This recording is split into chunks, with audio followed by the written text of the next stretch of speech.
हबीबना मौलाना मुहम्मद मुबारक वसल्लम सल्लल्लाहु अलैहि सल्लल्लाहु वसल्लम अलैहि या रसूलुल्लाह सल्लल्लाहु तआला अलैहि वसल्लम। नात पाक का दो तीन शेर और मोहब्बतों के साथ मुलाज़ा फरमाएं।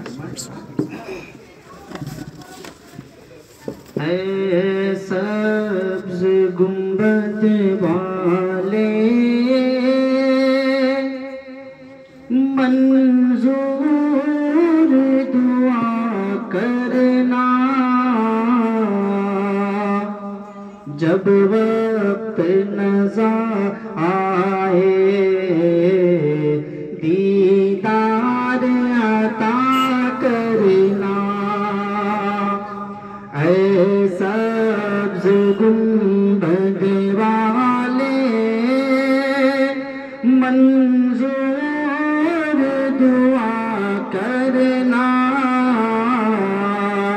जब वक्त नज़ा आए दीदार अता करना।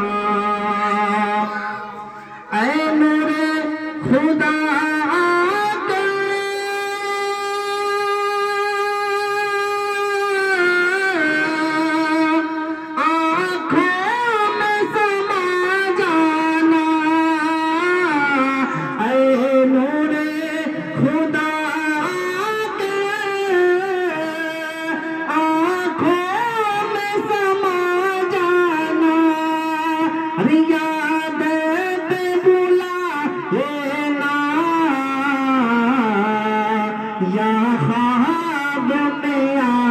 सुभान अल्लाह, सुभान अल्लाह, सुभान अल्लाह।